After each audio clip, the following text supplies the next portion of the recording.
Bismillahirrahmanirrahim. Assalamualaikum warahmatullahi wabarakatuh. Pada video kali ini saya akan menjelaskan mengenai peluang suatu kejadian. Bisa dibuka bukunya halaman 89 bab 4.5. Oke. Baik, kita lihat pada buku ini definisi peluang suatu kejadian adalah jumlah peluang semua titik contoh dalam A. Oke, nah di dalam definisi ini juga dijelaskan bahwa peluang dari suatu kejadian A, andaikan kita namakan kejadiannya A, itu nilainya paling kecil adalah 0 dan paling besar sama dengan 1. Ya, jadi kalau peluang sama dengan 0 itu artinya suatu kejadian yang tidak mungkin terjadi. Jika peluang kejadian adalah sama dengan 1, maka kejadian itu pasti terjadi. Kemudian sifat yang lainnya, jika kita mencari nilai peluang dari suatu himpunan kosong, maka dia nilainya 0, sedangkan peluang dari suatu kejadian semesta atau peluang dari semesta itu nilainya sama dengan 1. Oke, sekarang selanjutnya kita lihat di teladan 21. Situ pertanyaannya, sekeping uang logam dilempar 2 kali, berapa peluang sekurang-kurangnya sisi gambar muncul sekali? Seperti sudah dijelaskan pada minggu lalu, jika kita melempar 2 buah uang logam, ya dilempar 2 kali, artinya dilempar dulu sekali baru dilempar lagi, maka ruang contohnya itu ada gambar-gambar, angka gambar, gambar angka, dan angka-angka. Nah, di sini peluang sekurang-kurangnya sisi gambar muncul 1 kali atau muncul sekali, berarti kan kita lihat yang ada gambarnya. Dalam ruang contoh ini kejadian yang meliputi ada gambarnya itu ada GG, AG, dan GA. Pada GG berarti gambarnya muncul 2 kali. Pada AG gambarnya muncul 1 kali. Pada GA gambar juga muncul 1 kali. Nah, berarti di sini ada 3 kejadian yang memunculkan gambarnya itu minimal sekali, ya. Jadi ini kita tahu kalau kita bicara tentang anggota ruang contoh NS itu ada 4, sedangkan misalkan tadi kejadian munculnya uang logam itu sisi gambar muncul sekali, jadi B adalah kejadian sekurang-kurangnya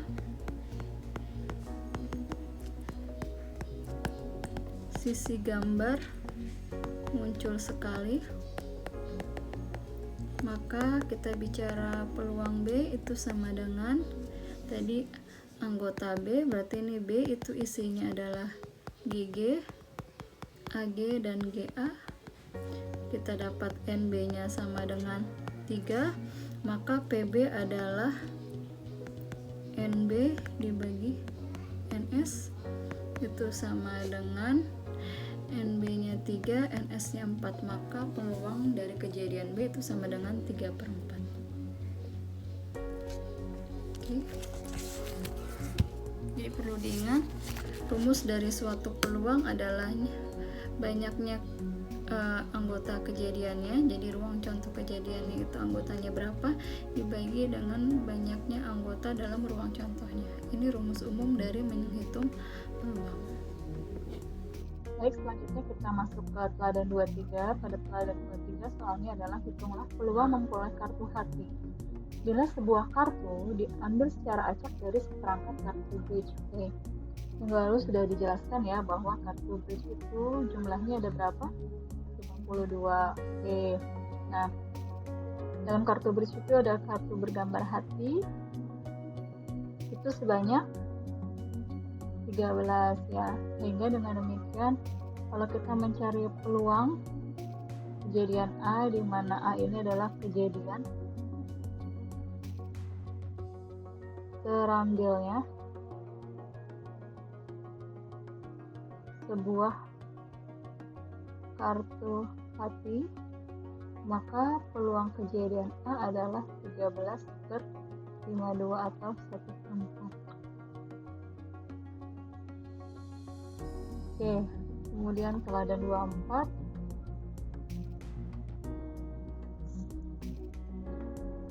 Dalam suatu permainan poker ada 5 kartu. Oke, 5 kartu.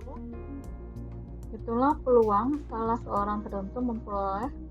Jadi dari 5 kartu ini 2-nya adalah as dan 3-nya adalah jack, 3 sisanya. Oke, baik, teman-teman tahu ya jumlah kartu as itu total ada berapa? Ada 4. Oke. Kemudian jack itu ada berapa? Jack juga ada 4. Oke, berarti yang pertama harus kita lakukan adalah kita hitung itu banyaknya cara mengambil 2 as dari 4 as, ya enggak? Yaitu sebanyak pakai kombinasi 2 dari 4. Oke, ini hasilnya 6. Kemudian yang kedua adalah banyaknya cara mengambil 3 jack dari 4 jack yang ada. Itu berarti ini ya, kombinasi 2 dari 3 itu hasilnya 3. 2 dari 3 dari 4. 3 dari 4 ini hasilnya 4. Oke, karena di sini kita akan mengambil 5 kartu dari 52, berarti berikutnya adalah mengambil 5 kartu dari 52 kartu. Sekarang jadi 5 kombinasi dari 52 ya.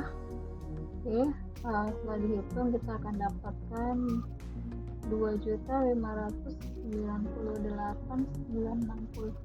Oke, dengan demikian peluang terambilnya 2 as dan 3 jack.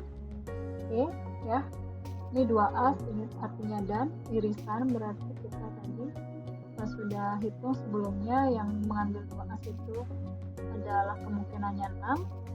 Kemudian mengambil 3 jack dari 4 jack itu kemungkinannya 4, berarti ini 6 dikali 4 dibagi dengan 2598.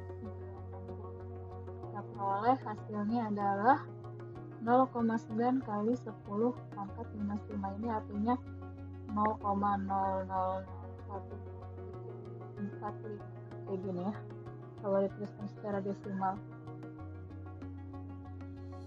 Baik, selanjutnya kita akan masuk ke kaidah penjumlahan. Jadi sudah sedikit disinggung ya tadi, di sini ada kaidah penggandaan sebenarnya pada teladan 23. Nanti akan saya ulang dulu. Misalkan kita langsung saja ke dalil 4.10 di halaman 92. Jadi ketika kita mempunyai 2 buah kejadian A atau B, jadi tanda gabung ini bisa dibaca sebagai atau. Ini rumusnya adalah peluang A ditambah peluang B dikurangi peluang A irisan B. Nah, ingat di sini hanya berlaku ketika di sini P A irisan B-nya itu tidak sama dengan 0. Artinya A dan B saling terpaut. Tetapi ketika A dan B saling bebas atau terpisah, maka P A gabung B menjadi PA tambah PB saja. Seperti ini. Oke? Baik. Lanjut kita cek ke teladan 25. Ini peluang mahasiswa lulus matematika adalah 2/3. Jadi kita misalkan di sini M adalah kejadian lulus matematika, di mana nilai PM itu peluang M adalah 2/3. Selanjutnya peluang ia lulus bahasa Inggris misalkan E kejadian lulus bahasa Inggris PE 4/9. Kemudian bila peluang lulus sekurang-kurangnya 1 pelajaran di atas ya.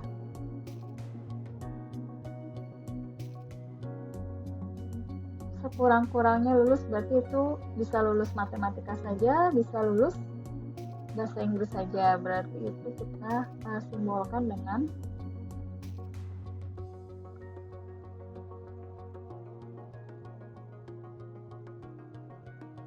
ya, jadi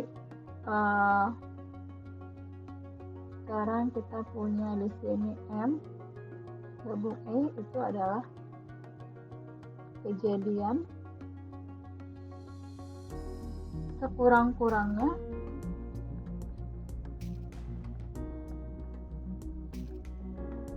lulus 1 pelajaran. Jadi bisa English saja atau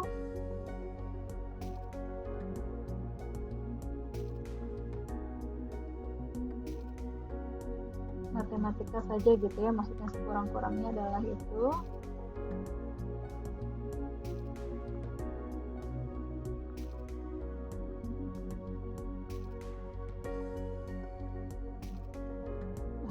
Nah, di sini peluang M gabung E-nya itu adalah 4/5. Dari rumus tadi kita punya peluang M gabung E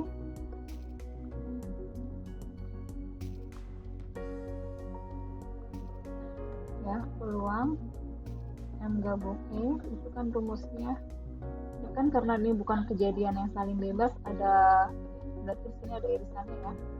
Peluang E ditambah peluang M dikurangi peluang M irisan E. Nah, sekarang yang kita cari itu adalah yang ininya, peluang M irisan E, karena pertanyaannya adalah peluang ia lulus kedua pelajaran tersebut, berarti peluang lulus matematika dan bahasa Inggris. Nah, berarti tinggal kita substitusi, ini 4/5. Di sini PE-nya tadi 4/9 ditambah 2/3 dikurangi P M irisan E, M dan E. Nah, sekarang tinggal kita hitung, maka kita peroleh PM irisan E sama dengan 4/9 tambah 2/3 dikurangi 4/5 E, maka ini jawabannya adalah kita dapat 14/45. Jadi samakan penyebutnya, ini 45 ya. Nah, sekarang selanjutnya kita ke teladan 26. Dalam teladan 26 pertanyaannya adalah berapa peluang mendapatkan jumlah 7 atau 11 bila sepasang dadu dilemparkan. Oke, dalam melempar sepasang dadu berarti kita akan mencari, di sini ada kejadian A dan kejadian munculnya mata dadu berjumlah 7 dan B adalah kejadian munculnya mata dadu berjumlah 11. Oke, selanjutnya ini kita senaraikan kejadian A itu anggotanya berapa aja ya. Jadi kita kira-kira kalau mata dadunya berjumlah 7 itu angkanya berapa aja, ada 1 sama 6. Kemudian kalau mata dadu yang pertama 2 sama 5 ya berarti jumlahnya 7. Kemudian 3 dengan 4, kemudian kalau 4 berarti 4 dengan 3, kalau 5 berarti 5 dengan 2, kemudian yang terakhir 6 dengan 1. Oke, di sini kita bisa hitung angkanya berapa, 1, 3, 4, 5, 6, 1, 2, 3, 4, 5, 6 ya, berarti yang Kemudian untuk kejadian B yang jumlahnya 11, angkanya adalah 5 dengan 6, mata redunya adalah 5 dengan 6 dan 6 dengan 5. Dengan demikian NB-nya sebanyak 2. Oke, selanjutnya kita akan mencari PA gabung B karena berjumlah 7 atau 11. Berarti tandanya pakai gabungan. Itu rumusnya sama dengan yang mana? Apakah yang PA tambah PB dikurangi PA irisan B atau yang cukup hanya PA ditambah PB. Nah, sekarang kita cek antara A dan B di sini ada irisannya tidak? Ada tidak? Tidak ada ya, atau himpunan kosong. Nah, artinya di sini kejadian antara A dan B itu saling bebas atau saling terpisah. Sehingga dengan demikian rumus untuk PA gabung B-nya adalah PA ditambah PB saja seperti ini. Di mana PA-nya adalah, nah di sini PA-nya NA-nya 6, berarti 6 per 36 ditambah PB-nya itu 2 per 36. Nggak pakai tanda dalam kurung juga nggak apa-apa. 6 per 36 tambah 2 per 36 sama dengan 8 per 36. Kita sederhanakan, pembilangan dan penyebut kita bagi dengan 4, berarti 2 per 9. Ini jawabannya. Oke, sekarang kita masuk ke peluang bersyarat.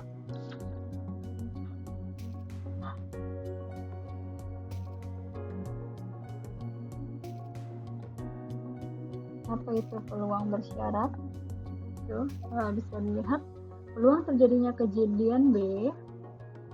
Jadi ada kejadian B bila diketahui. Nah, kuncinya di sini berarti ada syarat. Bila diketahui bahwa suatu kejadian lain, misalkan namanya kejadian A, telah terjadi. Jadi namanya peluang bersyarat itu andaikan kita ada kejadian namanya kejadian B. Dia ini terjadi bila diketahui suatu kejadian lain telah terjadi, yaitu misalkan kejadian itu adalah kejadian A. Cara penulisannya untuk peluang bersyarat A bila kejadian B bila diketahui bahwa suatu kejadian A telah terjadi, berarti ini B-nya di depan, yang telah terjadi itu di belakang. Berarti ini peluang kejadian B bila diketahui A sudah terjadi. Atau juga bisa disebut di situ peluang B bila A diketahui. Jadi B di sini bila A diketahui. Rumus dari PA irisan B itu secara umum, berarti nanti ada kondisi-kondisi lain ya. Kondisi lain, tapi secara umum rumus PA bila diketahui B itu sama dengan PA irisan B dibagi dengan balik.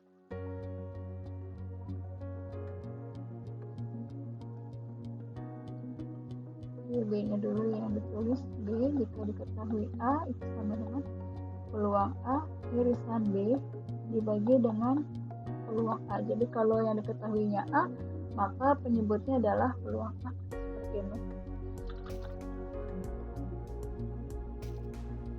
Oke, nah contohnya teman-teman bisa lihat pada tabel di halaman 98. Jadi pada tabel tersebut kan ada di sini diketahui jenis kelamin dengan apakah dia bekerja atau menganggur gitu ya. Misalkan ini laki-laki, ini perempuan. Ini laki-laki sama perempuan. Itu notasinya male sama female ya.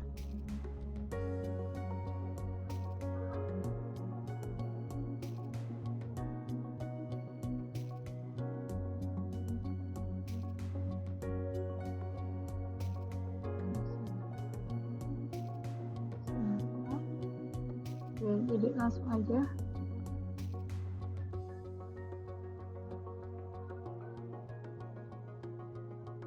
Misalkan laki-laki itu male, perempuan itu female, bekerja itu E, tidak bekerja itu bisa juga di sini pakai tanda kayak gini ya, E aksen, atau di sini M aksen female, atau boleh juga nuliskannya M aksen kayak gitu, artinya lawannya ya.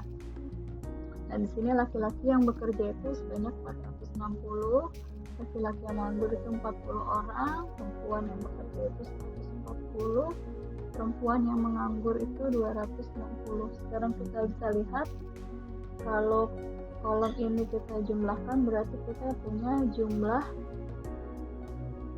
orang yang bekerja gitu ya. Tidak memandang dia jenis kelaminnya laki-laki atau perempuan, itu totalnya sebanyak 460 tambah 140 pada 600 orang. Sedangkan jumlah orang yang menganggur itu ada 40 tambah 260 atau 300 orang. Kalau jumlah laki-laki ada 500 ya, 500. Jumlah perempuannya ada berapa? Ya, 400. Oke, baik. Selanjutnya di sini pertanyaannya, misalkan kita akan mengambil secara acak seorang dari industri, seorang di antara mereka untuk ditugaskan mempublikasikan pentingnya didirikan industri-industri baru di kota tersebut. Oke, sekarang kita akan cek berapa sih peluang jika yang terpilihnya ini adalah laki-laki, tapi diketahui yang terpilih ini telah bekerja. Jadi kita mau mencari peluang, ya kan ini kan di sini ada seseorang yang akan dipilih untuk mempublikasikan pentingnya didirikan industri-industri baru di kota. Jadi yang mau dipilih itu adalah laki-laki, tapi diketahui telah bekerja. Oke, nah secara rumus kan tadi harusnya kita pakai peluang M irisan E dibagi PE, ya enggak? Oke. Nah, di sini kita akan cari berapa sih nilai peluang M irisan E-nya. Ya, peluang M irisan E itu sama aja. Di sini kan berarti dia laki-laki dan bekerja. Laki-laki dan bekerja itu kan jumlahnya 460. Ingat di sini. Yang bekerja terus laki-laki itu jumlahnya 460. Berarti M irisan E-nya itu adalah 40. Keseluruhannya itu adalah total keseluruhan di sini ada berapa orang? 500 tambah 400. Di sini jadinya NS itu adalah 900 orang. Jadi 460 tambah 40, atau kita aja lihat aja dari laki-lakinya 500, perempuannya 400, berarti kan 900. Berarti di sini sama dengan M irisannya tadi 460 dibagi 900. Inilah P M irisan E. Sedangkan kalau kita dicari PE-nya, PE itu yang bekerja. Kita total tadi jumlah orang yang bekerja itu 600. 600 orang, NS-nya itu 900, berarti 600 per 900. Dengan demikian PM kita diketahui E sama dengan 460 per 900 dibagi 600 per 900. Nah, itu sama dengan 460 per 600. Ini kita bagi sama-sama dengan 2 ya. 46 bagi 2 itu 23, 60 bagi 2 itu 30. Maka jawabannya adalah 23 per 30. Baik, itu untuk cara mengerjakan teladan yang ada di halaman 98. Selanjutnya kita ke teladan 28. Pada teladan 28 disebutkan peluang suatu penerbangan reguler berangkat tepat pada waktunya.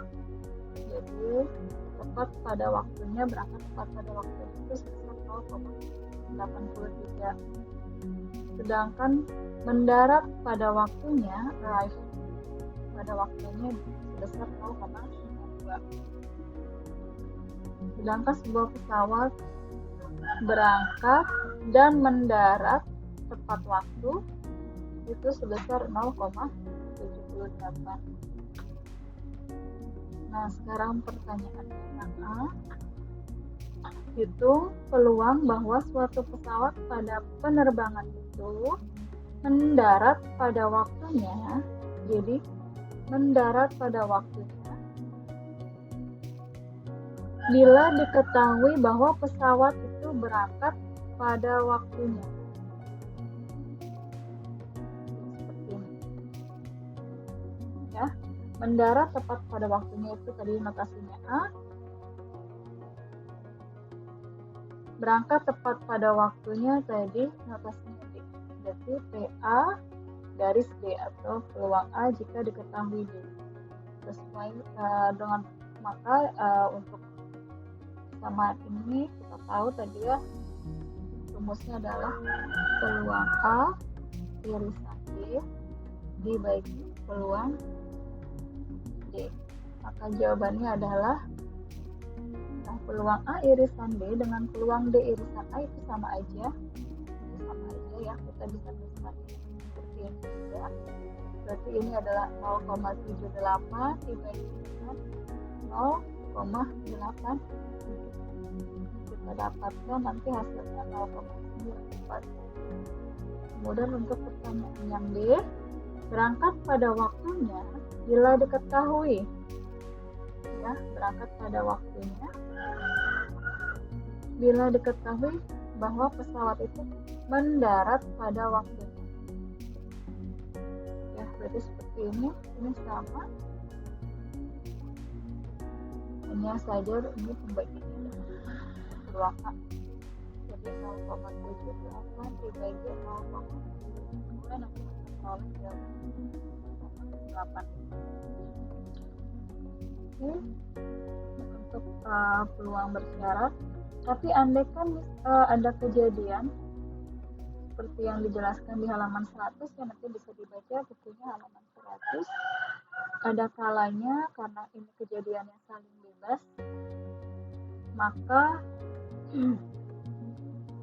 peluang di irisan A, ya ini halaman 100, itu akan sama dengan peluang B, dan peluang A jika diketahui B itu sama dengan peluang A. Nah, ini penjelasannya bisa dibaca di halaman 100. Selanjutnya itu ada suatu penandaan penggandaan ada di bab 4.8 halaman 101. Kaidah penggandaan kita punya persamaan P irisan P itu sama dengan peluang A dikali peluang B dan kita. Nah, ini contohnya bisa dilihat di teladan 29. Ya, misalkan kita mempunyai sebuah kotak berisi 20 sekring yang 5 diantaranya rusak. Bila 2 sekring diambil secara acak dan tanpa pemulihan, berapa peluang sekring yang terambil itu keduanya rusak? Jadi ada 20 sekring. Dari 20 ini 5 rusak. Ya, berarti ada 15 yang benar. Kemudian kita ambil 2 sekring. Pertanyaannya, berapa peluang dua-duanya ini rusak? Ya, itu yang ditanyakan. Berarti kan ini ada sekring A, misalkan ada sekring D. Oke, jadi di sini kita bisa punya dua kejadian, ada kejadian A, misalkan ada sama kejadian B, di mana kejadian A ini adalah kejadian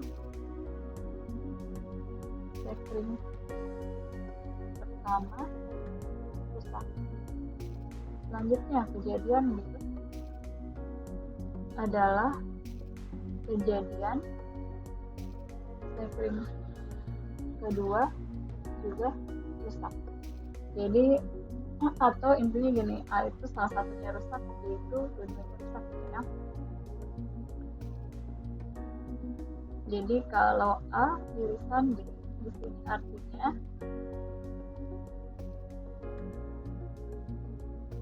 kita akan punya kejadian A terjadi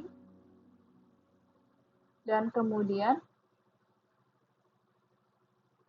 B terjadi.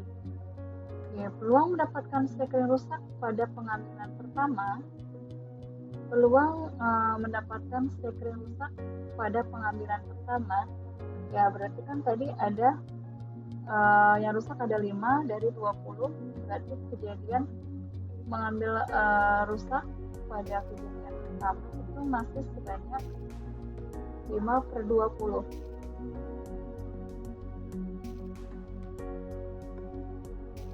Atau sebesar 1/4 ya. Sedangkan mendapatkan sekring rusak pada pengambilan kedua, jika kita sudah tahu pada pengambilan pertama tadi sekringnya rusak, berarti kan harusnya kayak gini ya. Kenapa harusnya kayak gini? Karena ini pengambilan kedua dan kita tahu sekring yang pertama kita ambil itu udah rusak.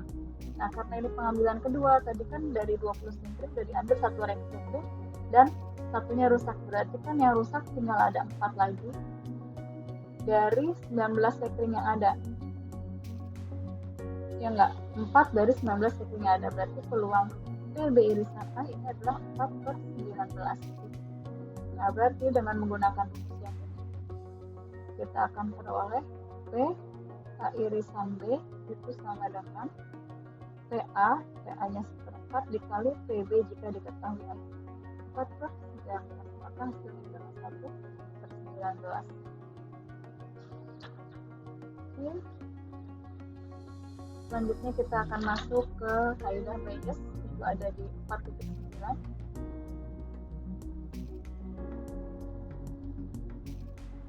Halaman 107.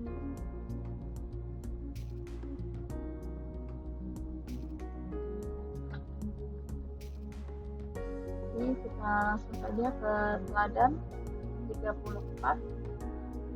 Bisa dilihat di situ ada 3 anggota sebuah organisasi telah dicalonkan sebagai ketua. Peluang Tuan Adams terpilih adalah 0,3. Peluang Tuan Brown terpilih adalah 0,5. Peluang Nyonya Cooper terpilih adalah 0,2. Seandainya Tuan Adams terpilih, peluang terjadinya kenaikan iuran anggota adalah 0,8.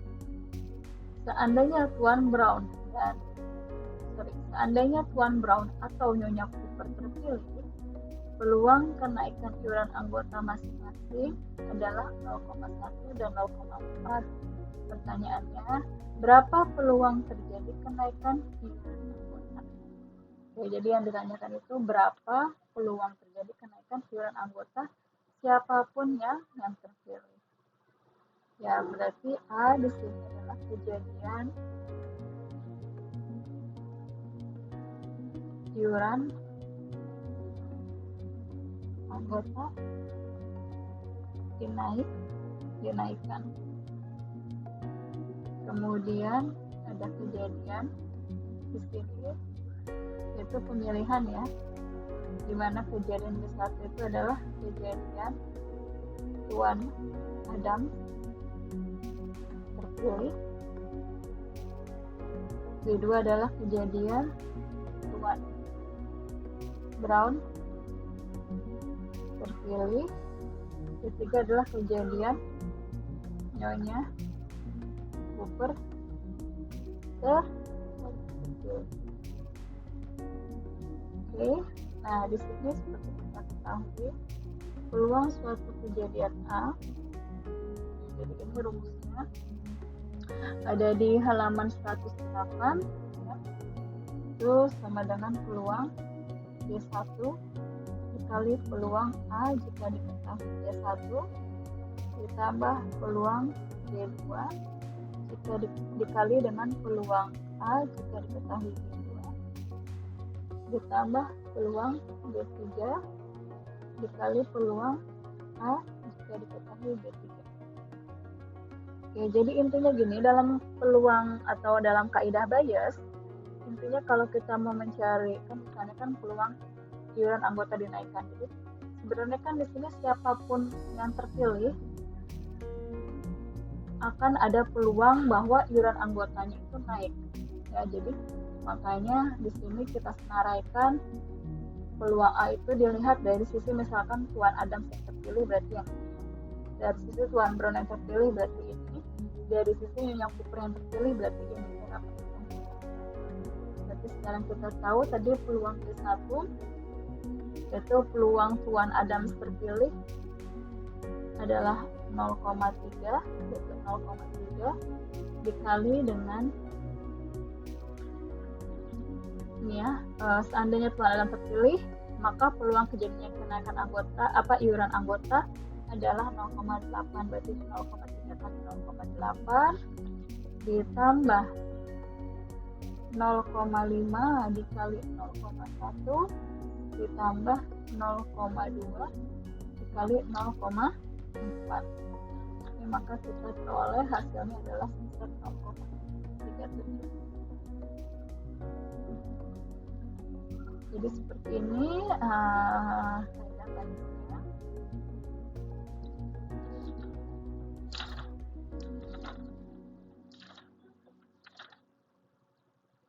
Nah, ini dalil peluang total namanya yang ada di halaman 108. Kemudian kaidah Bayesnya itu ada di halaman 110. Jadi baru kaidah kaidah peluang atau dalil peluang total. Nah sekarang untuk kaidah Bayes ada di halaman 110.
diketahui B1 ditambah peluang B2 jika diketahui dikali dengan peluang A jika diketahui B2 ditambah peluang B3 dikali peluang A jika diketahui B3.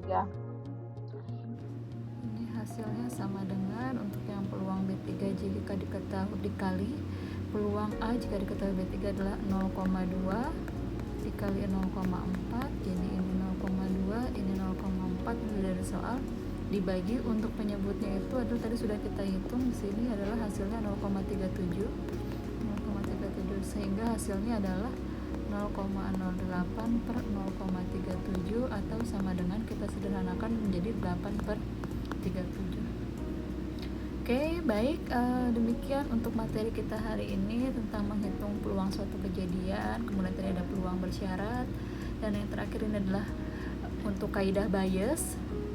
Terima kasih atas waktu dan perhatiannya. Insya Allah kita ketemu lagi minggu depan. Assalamualaikum warahmatullahi wabarakatuh.